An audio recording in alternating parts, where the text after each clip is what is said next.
Merhabalar, Yüksel'le örgülere hoş geldiniz. Şimdi elimizde kalan ipleri değerlendiriyoruz. Açıklık koyulu. Ben bu ipler vardı elimde. Bunları değerlendirmek istedim. Sizde ne varsa ya da ulaşabileceğiniz iplerle, ama tabii ki yazlık iplerle. Çünkü bunlar sıcak aylarda kullanacağımız giysiler olduğu için mutlaka pamuklu merserize ipler olması gerekiyor. Nako pırlanta ipler bunlar. Hemen bilgilerini şöyle göstereyim. Renk numarası 2000. Bunun da renk numarası 6383. Ve 3,5 milim tığ kullanıyorum. 2,3 ya da 2,5, en fazla 3 ile örülebilen ipler, fakat sıkı bir motif yapacağız. O yüzden daha kalın tığ kullanmamız gerekiyor. 3,5 kullanıyorum. Eli sıkı olanlar 4 milim de kullanabilir. Hemen motifin yapılışına başlayalım. Açık renkle başlıyorum. Şöyle ipi çaprazlıyorum. İlmeği içinden alarak sihirli halka oluşturuyorum ve 3 zincir, bir trabzan, bir tane daha zincirle birlikte 3 tane oldu. Araya 2 zincir, 3 trabzan daha,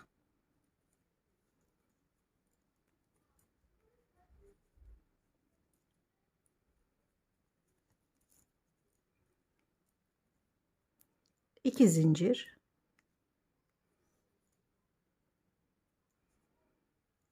3 trabzan,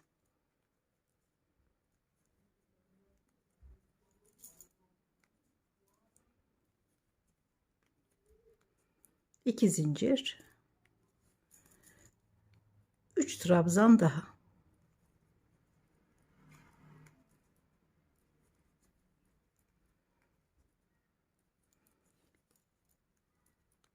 Şimdi hem sırayı tamamlıyoruz, hem bir üst sıranın başlangıç zeminini hazırlıyoruz. Şurada bir zincir doluyorum. Zincirle çıktığım trabzanın en üstüne, üçüncüsüne bir kere de çıkıyorum. Yani yarım trabzan. Şimdi tam köşede oluyorum. Burada boşluklar var köşelerde. Buradaki boşluğun da bunlardan daha büyük olmaması gerekiyor. Buradaki boşluk kadar bir boşluk bırakıyoruz burada. Bir zincir, bir yarım trabzan şurada bir boşluk oluşturuyor ve bu boşluk bizim bir üst sıradaki başlangıç yerimiz oluyor şurası. Bunu bu şekilde bırakıyorum. Şimdi koyu renk iple devam edelim.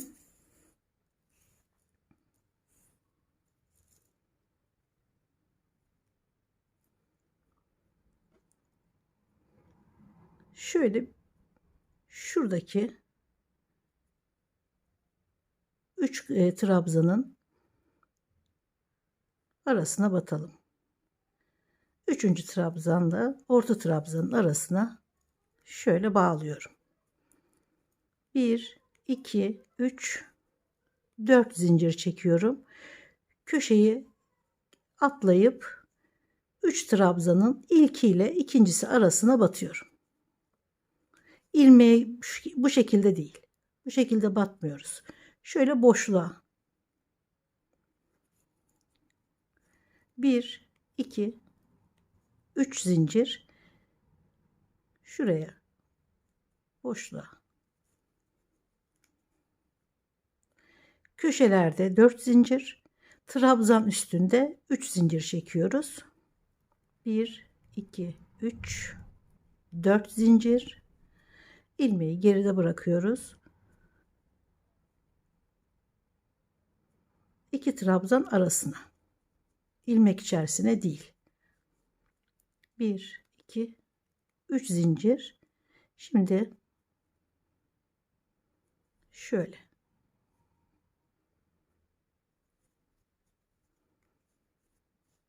köşeye 4 zincir, diğer trabzan grubun ilki ile ikincisi arasına 3 zincir, sonraki araya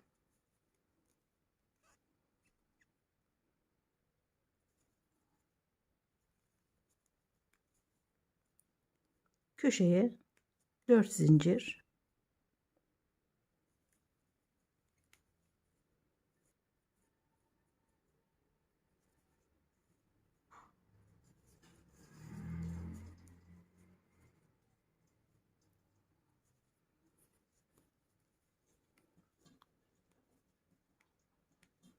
üç zincir ve şuradaki başlangıç noktasında bağlıyorum. Şimdi bu ipi bırakıyorum.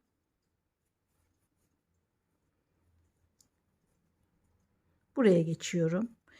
Hiç ip koparmıyoruz. Bekletiyoruz. Şuraya bir iğne de takabilirsiniz sökülmemesi için. Şimdi bu ip tam köşede. Şuralara 4 zincir çekmiştik köşelere. Şu anda ipimiz zaten köşede. Bu köşedeki boşluktan ipi içeri alıyoruz.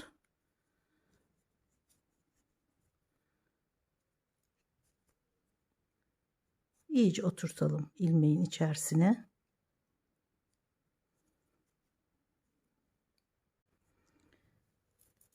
Şimdi yarım köşe örüyoruz. 1 2 3 zincir. Sıra bitiminde köşeyi tamamlayacağız.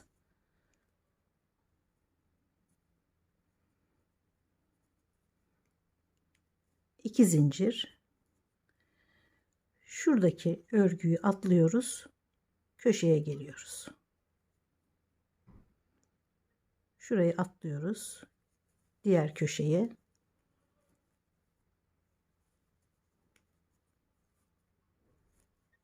Üç trabzan, 2 zincir ve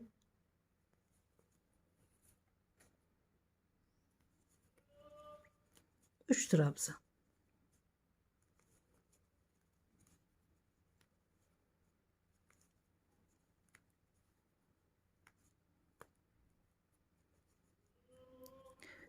İki zincir. Gene trabzan olan örgüyü atlıyoruz. Köşeye geliyoruz.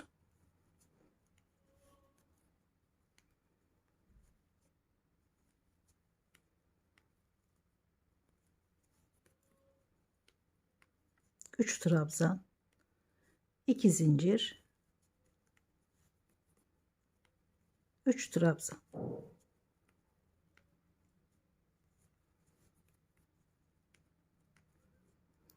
İki zincir, ilmekleri, ipleri şöyle arkaya bırakıyoruz. Şuradaki köşeye geliyoruz.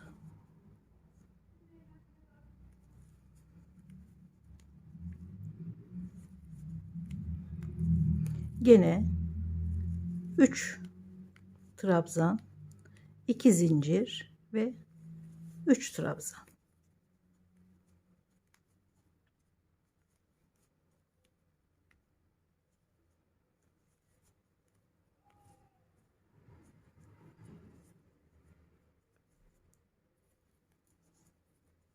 İki zincir. Gene burayı atlıyoruz ve başlangıçtaki yarım köşeyi 3 trabzanı örerek tamamlıyoruz.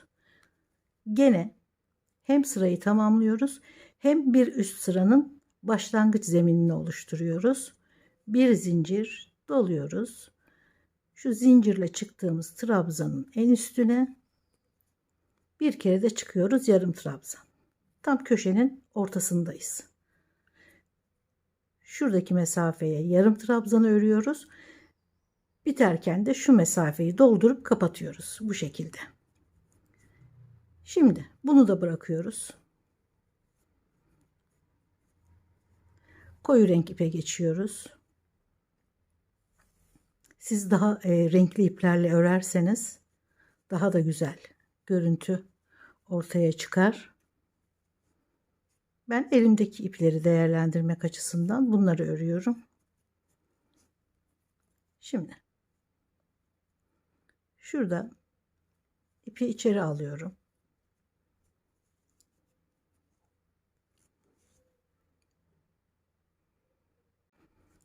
Şöyle alıyoruz, pardon.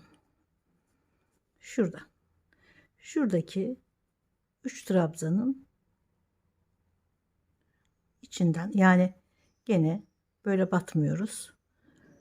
Araya 2 trabzanın arasına.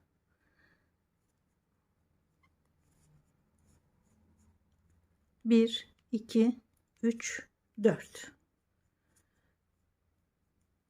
Şu araya 4 tane çekiyoruz. Köşelere 4 tane çekiyoruz. Sonra şuradaki trabzanın içine batıyoruz, yani arasına. Trabzan üstlerine 3 zincir. Aralara ve köşelere 4 zincir. Trabzanın üzerindekilere 3 zincir çekiyoruz. Diğer araya batıyorum.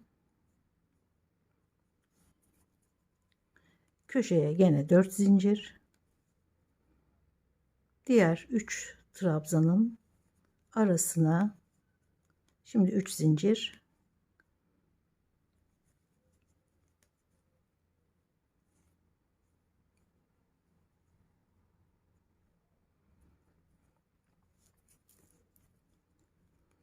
Dört zincir. 3 zincir.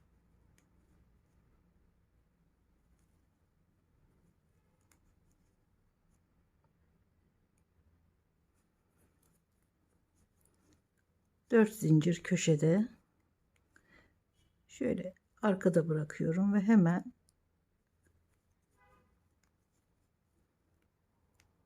üç zincir ve 4 zincir.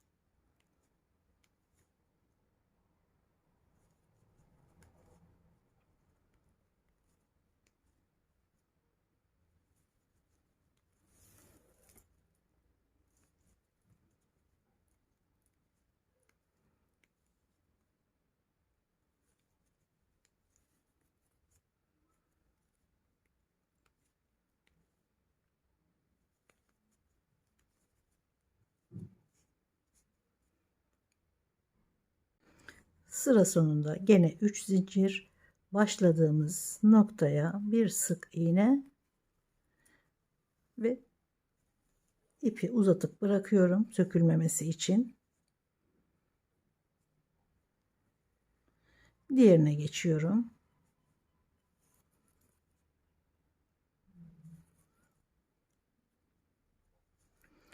Şimdi gene köşedeyiz.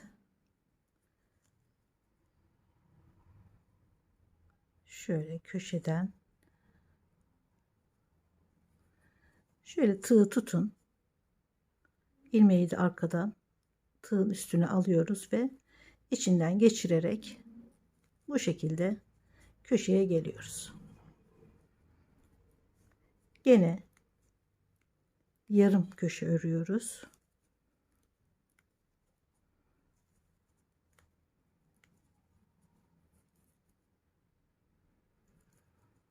İki zincir doluyorum. Gene burayı atlıyoruz. Boşluğa geliyoruz. Motif büyüyor artık. Şimdi 3 trabzan,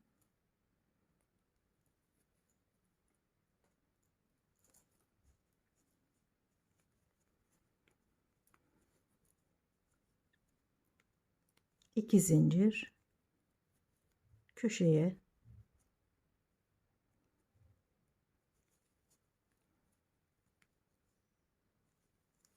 3 trabzan,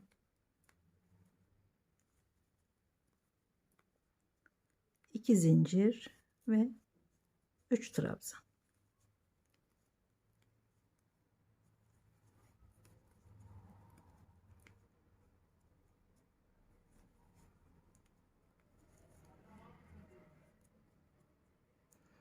Yarım köşe, araya 3 trabzan. Bu sırada bir tane, sonraki sırada 2 tane oluyor. Bu 3 tek ördüklerimiz. Bu şekilde motif büyüyerek devam ediyor.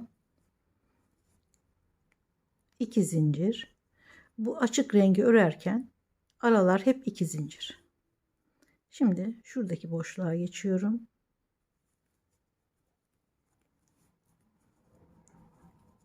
3 zincir, 3 trabzan, 2 zincir ve köşeye. Aynen devam ediyorum. Sırayı gene bir zincir,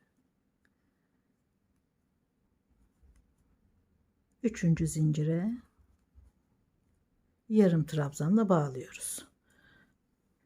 Burada bırakıyoruz.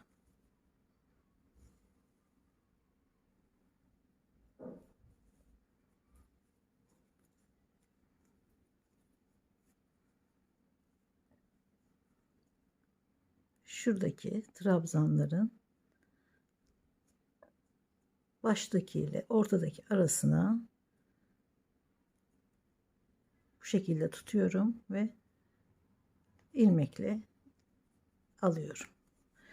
Bir zincir ve sabitliyorum ipi. Sonrasında 1 2 3 4 zincir, 3 zincir,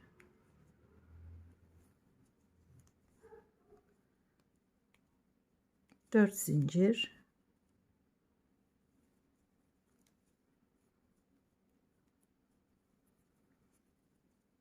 3 zincir,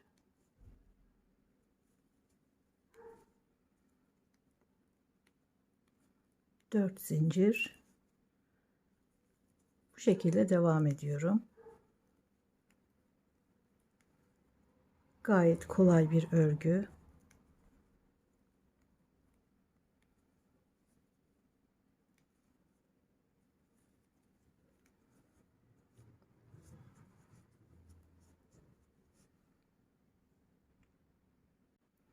Sıra sonunda 3 zincir, başladığım noktaya bir sık iğne bırakıyorum.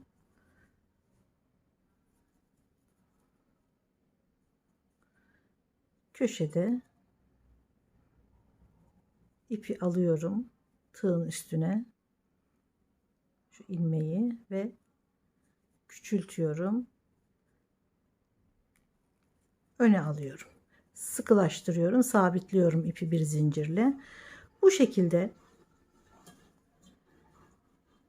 şuradaki 3 trabzan burada 2 tane olacak, sonra 3 tane olacak ve büyüyerek devam edecek.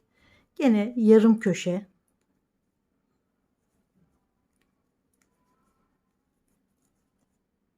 bütün sıralar aynen şimdiye kadar ördüğümüz gibi gidecek. 2 zincir, gene şurayı atlıyorum boşluğa,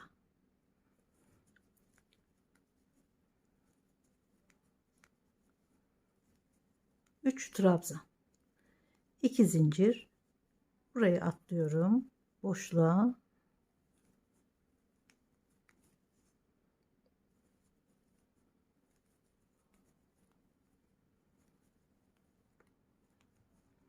ve 2 zincirle köşeye.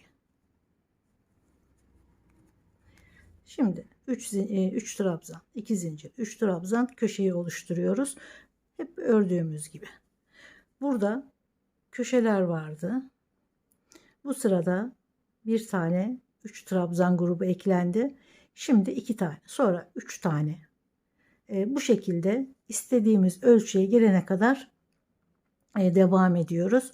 Şöyle koltuk altından sırta doğru 2 parmak kadar döndürerek ölçü alırsanız ya da tam koltuk altından da olabilir. Nasıl istiyorsanız, ne kadar büyüklükte olmasını istiyorsanız ölçünüzü alın. O ölçüye gelene kadar zaten sıra sıra devam edeceği için ve tek motiften oluştuğu için ölçüsü de tam istediğiniz gibi olacaktır zaten. 38 santim olana kadar devam ettim. Manken üzerine örüyorum. Mankenin göğüs çevresi 84, 34-36 beden için ördüm. Tabi bu sizin kendi ölçünüzle alakalı.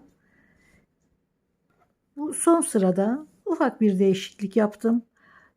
Trabzan sırası gibi aynen ördüm. Sadece ortadaki trabzana bir tomurcuk yaptım. Ben bunu aslında örmüştüm ama şu tomurcuğu göstermek için, hani bilenler bilir ama yeni başlayanlar için şurada bir göstermek istedim. Gene yarım köşeyi ördüm. Trabzanlarla devam ettim. Bütün örgüde olduğu gibi. Sadece tomurcuk yaptım ilave olarak. Sıranın bitiminde 2 trabzan. Şurada 3 tane zincir çektim. Ortadaki trabzanın üzerinden 2 tane ip alıyorum. İlmek kaydırıyorum. Tomurcuk oluşuyor. Ve bir trabzan daha örüyorum. Köşeyi tamamlıyorum. 2 zincir. Başladığım noktada tamamlıyorum. Gayet basit. Çok kolay örebileceğiniz bir model.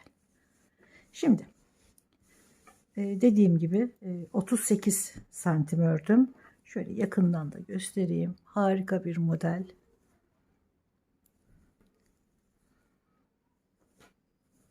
Şöyle tersi. Zaten örgüde belli oluyor. Arka yüz olduğu. Şimdi kordonlarını öreceğiz ve örgüyü bitireceğiz.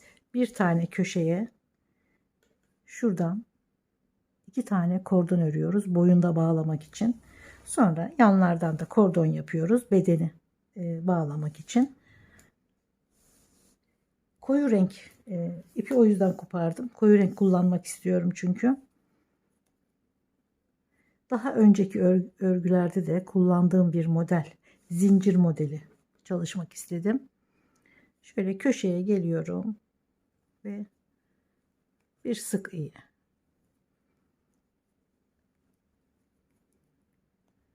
Üç zincir. Şuradan 2 tane gene ipi alıyorum.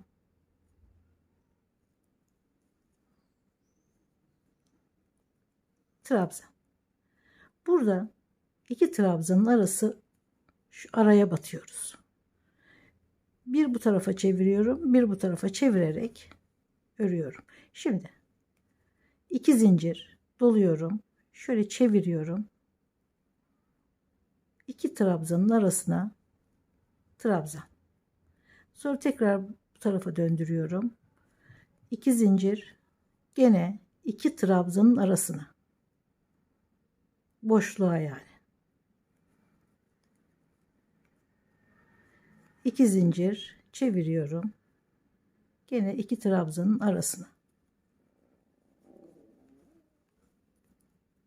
Tekrar çeviriyorum.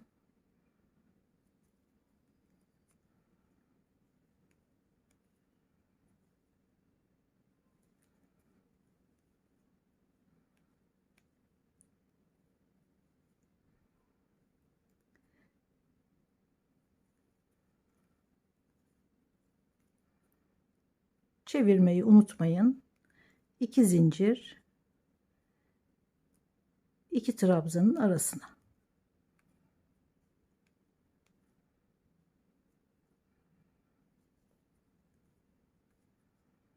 İsterseniz hep aynı, yani şurada bir dönme oluyor ama fark etmez.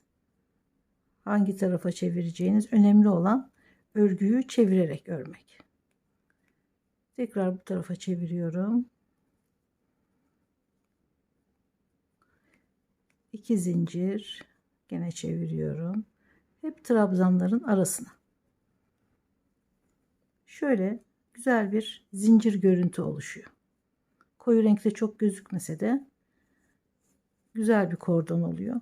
Bu şekilde istediğiniz ölçüde örüyorsunuz. Sonra tekrar ipi buraya bağlıyoruz. Aynı burada yaptığımız gibi. Bir kordon daha boyun için. Sonra geliyoruz şuralardan aynı şekilde bedeni sarmak için de bir kordon yapıyoruz ve bitiriyoruz. Kordonları da bu şekilde tamamladım.